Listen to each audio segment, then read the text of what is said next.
नमस्कार मित्रों, अपन BSc third year में एब्स्ट्रैक्ट अलजेब्रा पढ़ रहे थे। एब्स्ट्रैक्ट अलजेब्रा में लास्ट लेक्चर में अपन ने थ्योरम पढ़ी थी और वो थ्योरम क्या थी कि एफ एक होमोमॉर्फिज्म है जी से जी डैश में, ठीक है।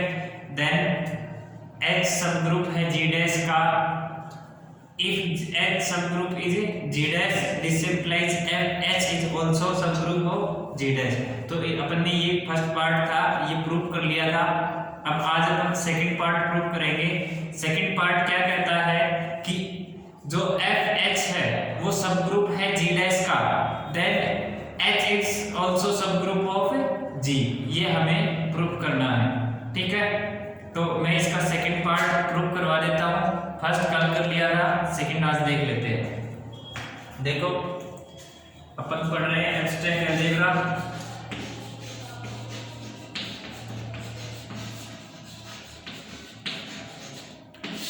ठीक है, थ्योरम नंबर 2। और ये क्या कह रही है, यदि F एक होमोमॉर्फिज्म समाकारिता है, यदि F ग्रुप जी स्टार से, यदि F ग्रुप जी स्टार से जी डैश O पर समाकारिता है,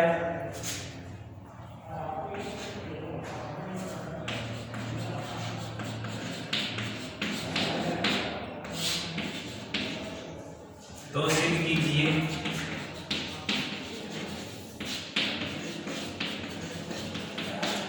इसका फर्स्ट पार्ट हमने प्रूव कर लिया था।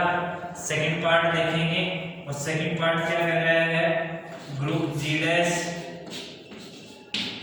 का ग्रुप एच डैश है, तब this implies F inverse H dash, F inverse H dash is also sub group. ये और एफ इनवर्स एच डैश क्या है, वो x जो x बिलोंग्स टू g, जहां f x belongs to h dash of, ठीक है, group f inverse h dash group h dash का उप ग्रुप है, यानी कि सब ग्रुप है, ठीक है। ये हमें प्रूव करना है। जैसा कि हमने पिछले थ्योरम में प्रूव किया था कि सबसे पहले तो हमें ये बताना है कि ये नॉन एम्प्टी है, नॉन एम्प्टी एरिक समुच्चय है। लेकिन इसको भी पीछे वाले की तरह एक बार ग्राफिकली देख लेते हैं, थोड़ा सा और क्लियर हो जाएगा। अब देखो ये है जी, ये ग्रुप जी और ये ग्रुप जी डैश, ये को बाइनरी ऑपरेशन के रिस्पेक्ट में ग्रुप है और ये स्टार बाइनरी ऑपरेशन के रिस्पेक्ट में ग्रुप है। अब ये क्या बताया था इसने, f of h, f of h ही बताया था ना, h डैश का है इसमें, f ऑफ h ने इसने बताया है h डैश, ये कह रहा है h डैश सब ग्रुप है g डैश का। देन इसकी प्री इमेज यहां मिलेगी और प्री इमेज को मैं ऐसे लिख रहा हूं, ठीक है। और प्री इमेज को कैसे लिखेंगे, ये अगर मैट्रिक्स F कहलाएगी तो इसकी प्री इमेज का सेट क्या कहलाएगा, F इनवर्स H डैश, ठीक है। तो ये सेट क्या कहलाएगा, इसकी प्री इमेज का set F inverse H dash, तो ये F इनवर्स H डैश। अब देखो ये H डैश सब ग्रुप दे रखा है G डैश का, तब हमें प्रूव करना है कि ये F इनवर्स H डैश है, यानी कि H डैश के प्री इमेज का कलेक्शन, H डैश जो सेट है उसकी प्री इमेज का कलेक्शन, जो प्री इमेज का कलेक्शन है वो सब ग्रुप है। ये हमें प्रूव करना है, ठीक है। जैसा हमने फर्स्ट में प्रूव किया था, बताया था कि एफ एच है, एफ एच पहले वाली थ्योरम थी, पहले वाली थ्योरम में ये इसको एफ एच कह रहा था, यहाँ एच डैश कह रहा है।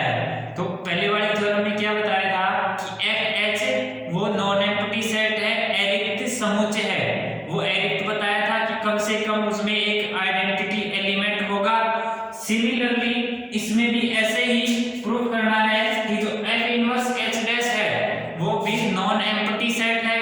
नॉन एम्प्टी सेट है उसको बताने के लिए जैसा पीछे वाले में बताया था सेम उसी तरह ही अब इसमें भी करेंगे कि कम से कम एक identity element F inverse H dash का अवयव होगा।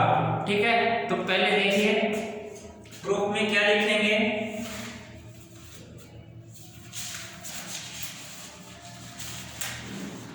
स्पष्ट है F inverse H dash not equal to 5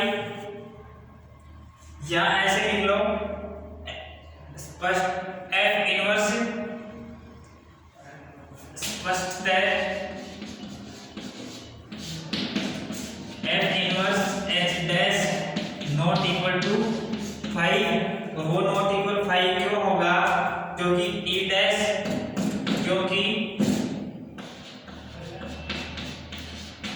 E dash है वो किसका मेंबर है H डैश का। दिस इंप्लाइज F E बराबर E डैश है तो E डैश की प्री इमेज यानी कि E डैश बराबर F ऑफ E है तो F इनवर्स E डैश बराबर किसके बराबर आएगा E के, तो F inverse E dash E के बराबर आ गया। तो दिस इंप्लाइज ये इसके E किसका मेंबर है F इनवर्स H डैश का आ गया। अब क्या कह सकते हैं कि E है वो G का तत्समक अवयव है जहां E G का तत्समक अवयव है।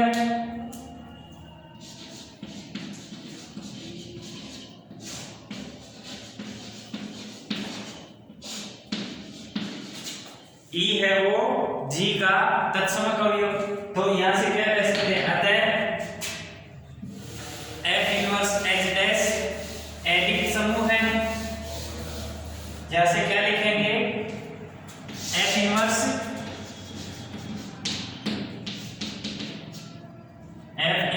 H डैश एडिट समुच्चय है।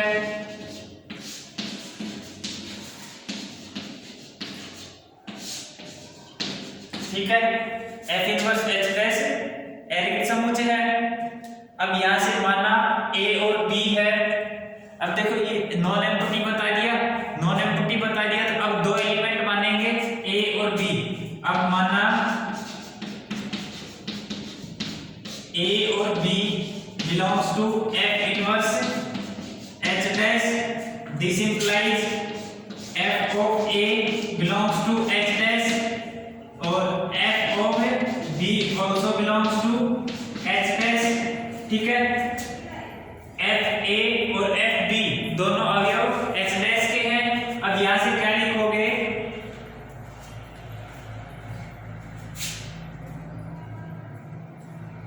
अभी F of A H dash का मेंबर है, F of B भी H dash का मेंबर है।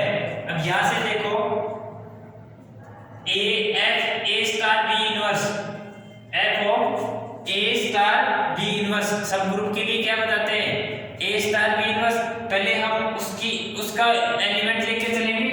देखो F of A और F of B इनवर्स के है एलिमेंट है। यहां से क्या लिखेंगे F of A star B inverse बराबर F ऑफ ये होमोमॉर्फिज्म है। अब यहां से लिख लो साथ ही F of A star B inverse बराबर ये होमोमॉर्फिज्म है तो F of A star B inverse को क्या लिखेंगे F of A O F of B inverse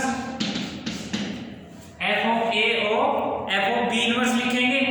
अब यहां से देखो F of A O F of B inverse को क्या लिख सकते हैं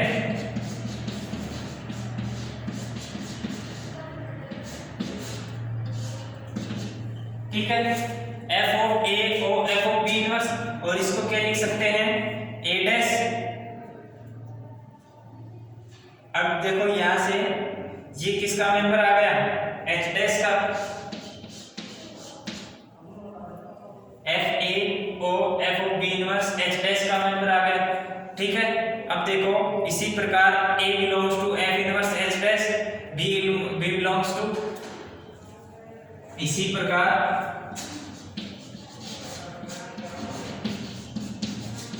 A belongs to F inverse H dash और B belongs to F inverse H dash. This implies A star B inverse also belongs to F inverse H dash। ठीक है, A और B दो H, देखो A F inverse H dash का member है, B F inverse H dash का member है, तब A star B inverse also belongs to F inverse H dash। अब यहाँ से क्या कह सकते हैं कि F inverse H dash है वो F inverse H dash G dash का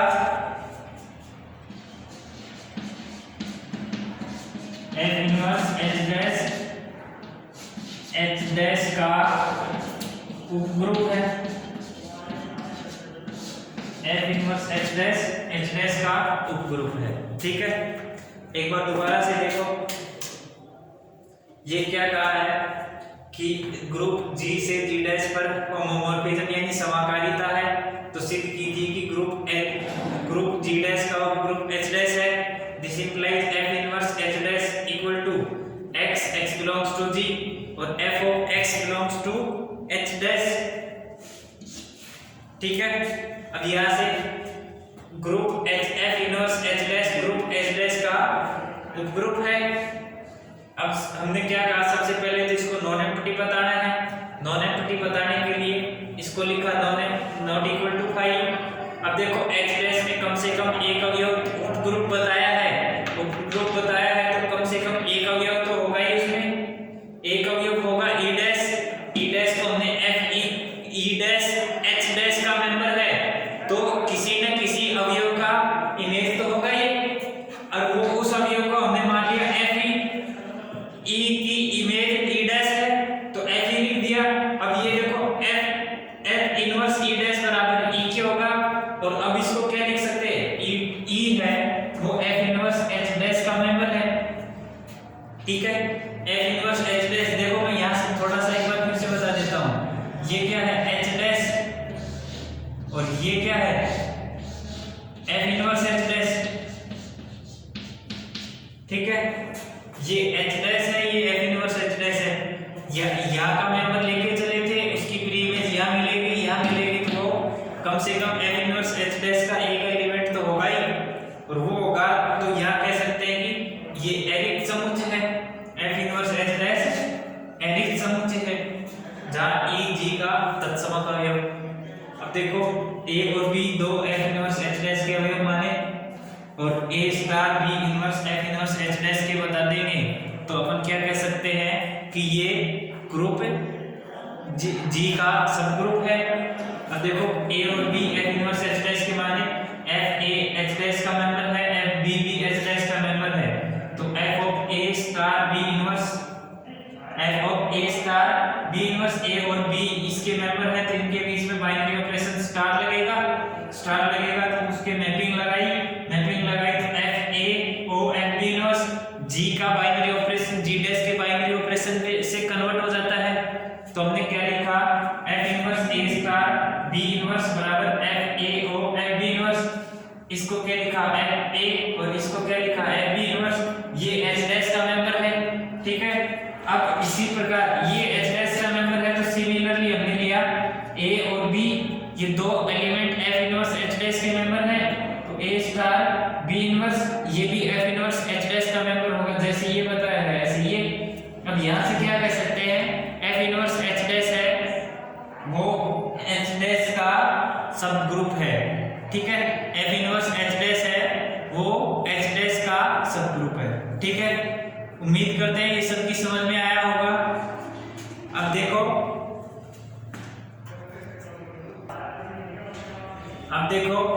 मैं एक आध एग्जाम्पल करवा देता हूँ इसी से ही रिलेटेड, अब उसको देखिए, ये मिटा देता हूँ।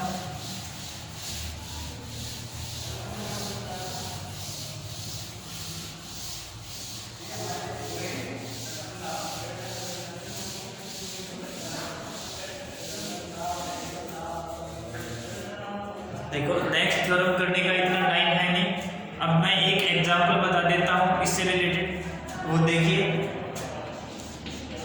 एग्जांपल क्या कह रहा है।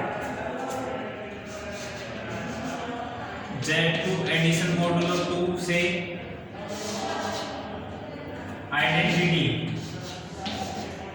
ठीक है, केवल आइडेंटिटी एलिमेंट, या इसको ऐसे लिख लो Z1 एडिशन मॉडुलो 1, ठीक है, Z2 से Z1 पे समाकारी है,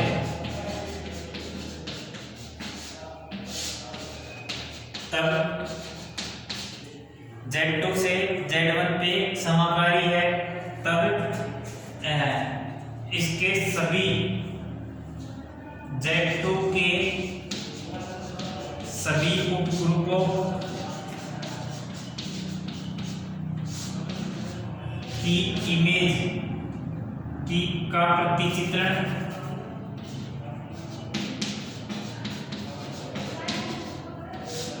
भी उपग्रुप होता है। ये प्रूफ करना है आपको, ठीक है। जैसे Z2 में लूं 0 और 1 होता है, और इधर तो आइडेंटिटी है तो केवल आइडेंटिटी ही रहेगा। ये Z2 to Z1,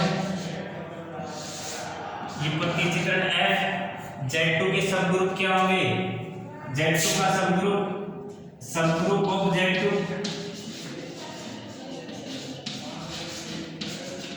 तो इसके कितने अवयव हैं, 0 और 1, 2 ही अवयव है, तो इसके 2 ही सब ग्रुप बनेंगे। एक तो खुद बनेगा Z2, एक और एक दूसरा आइडेंटिटी बनेगा, केवल आइडेंटिटी इक्वल टू ये 0, और दूसरा बनेगा Z2 खुद, और वो 0 और 1। अब देखो एक सब ग्रुप तो बनता है ये, इसको लिख दो H1, इसको लिख दो H1, और इसको लिख दो H2। ये पहला H1 है, H1 किस पे मैप हो रहा है, पूरा का पूरा आइडेंटिटी एलिमेंट पे मैप हो रहा है। तो देखो इसका प्रतिचित्रण किस पे मैप हो रहा है, इस पे मैप हो रहा है। ये तो केवल आइडेंटिटी एलिमेंट है, तो आइडेंटिटी एलिमेंट है वो तो ग्रुप सब ग्रुप होगा, ठीक है। तो ये आइडेंटिटी एलिमेंट है वो सब ग्रुप होगा। अब दूसरा देखो, दूसरा सब ग्रुप क्या है, 0 1, ये है 0 और 1। अब ये दोनों अवयव हैं, ये सब ग्रुप कौन सा है, H2 है, और H2 की इमेज, ठीक है, H2 भी पूरा का पूरा इस आइडेंटिटी पे मैप हो रहा है। अब H2 पूरा का पूरा इस आइडेंटिटी पे मैप हो रहा है, तो वो ये भी आइडेंटिटी ही है, केवल आइडेंटिटी है, तो ये सब ग्रुप तो है ही इस Z1 का, ये Z1 है, तो ये Z1 का सब ग्रुप तो है ही। अब देखो इससे थोड़ा सा उल्टा देखते हैं, उल्टा देखो E है वो सब ग्रुप है G डैश का, ये थोड़ी देर के लिए अपन G डैश देखते हैं, F G और ये G डैश, तो ये तो G ग्रुप है, ये G डैश। अब G डैश का सब ग्रुप ये H डैश है, G डैश का सब ग्रुप H डैश है। अब हमने क्या कहा था इस लास्ट थ्योरम में, अब इस थ्योरम में कहा था जो H डैश का प्री इमेज का जो सेट होता है वो भी सब ग्रुप होता है। अब H डैश यानी कि ये E है, इसकी प्री इमेज किस पे जाएगी, 0 पे जाएगी। अब ये 0 पे जाएगी, देखो आइडेंटिटी एलिमेंट हमेशा आइडेंटिटी एलिमेंट पे मैप होता है, तो आइडेंटिटी एलिमेंट की प्री इमेज भी हमेशा आइडेंटिटी एलिमेंट पे मैप होगी। तो ये आइडेंटिटी है, ये 0 भी इसका H2 का आइडेंटिटी है, H2 Z2 का आइडेंटिटी है, तो 0 पे भी मैप होगी। तो एक तो ये सब ग्रुप बनाएगा, दूसरा इस पूरे ग्रुप पे भी मैप होगी, इस पूरे ग्रुप पे मैप होगी, तो इस पूरे ग्रुप को भी सब ग्रुप बनना पड़ेगा, ठीक है। और सब ग्रुप बनने के लिए देखो 0 1, 0 और 1 दो एलिमेंट हैं। अब इन दोनों एलिमेंट 1 का इनवर्स 1 ही होता है और 0 का इनवर्स 0 होता है। तो देखो A बराबर 0 और B बराबर 1 ले, तो A स्टार B इनवर्स, तो A तो 0 और स्टार एडिशन मॉडुलो 2 है, B इनवर्स 1 का इनवर्स 1 है, तो 1 प्लस 0 1 ही आएगा, और वो also belongs to Z2। This implies ये Z2 इज सब ग्रुप ऑफ Z2, ठीक है। सेम इसी तरह अगर 3 एलिमेंट का लेके चलोगे, सेम इसी तरह अगर 3 एलिमेंट का लोगे,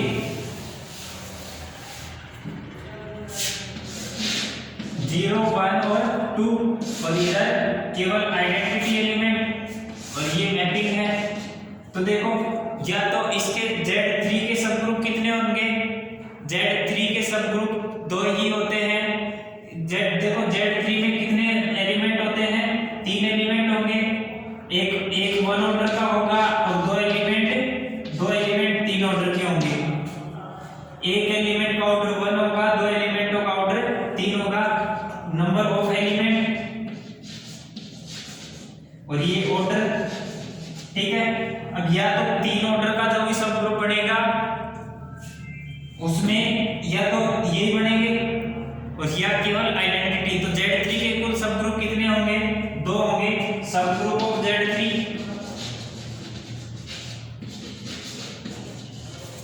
या तो आइडेंटिटी होगा और या Z3 होगा। अब देखो आइडेंटिटी होगा तो इसको मान लेते हैं H1 की इमेज ये इस पे जाएगी, या फिर दूसरा मानेंगे H2, ये H2 है और H2 की भी पूरी इमेज इसी पे ही जाएगी, ठीक है। जैसा इसमें बताया था सेम ऐसा इसी में बताएंगे, ठीक है।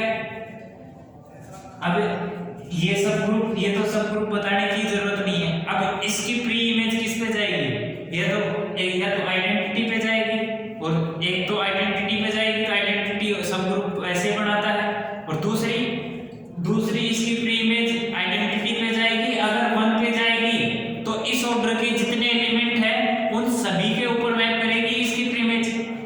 देखो 1 का ऑर्डर 3 है तो 3 ऑर्डर के जितने भी एलिमेंट है वो सब इस आइडेंटिटी की प्री इमेज के सेट होंगे, ठीक है। तो 1 इसके प्री इमेज का सेट है तो 2 भी इसकी प्री इमेज का सेट होना पड़ेगा इसको, ठीक है। अब देखो ये भी सब ग्रुप है और ये भी सब ग्रुप है, ये दोनों सब ग्रुप है तो इनकी इमेज वो भी सब ग्रुप होगी, और ये सब ग्रुप है तो इनकी प्री इमेज वो भी सब ग्रुप है, ठीक है। तो ये अपने को प्रूव करना था। अब देखिए ये दोनों थ्योरम्स थी, दोनों थ्योरम्स मैंने समझाई, उसके बाद में मैंने ये 2 एग्जांपल लेके आपको बताया है। अभी अगर किसी को अभी भी कोई डाउट हो तो फिर से एक बार कमेंट बॉक्स में मैसेज करिए और मैं फिर 1-2 एग्जांपल और इन्हीं से रिलेटेड थोड़ा और समझा दूंगा, उसके बाद में अच्छे से आपके क्लियर हो जाएगा, ठीक है। धन्यवाद।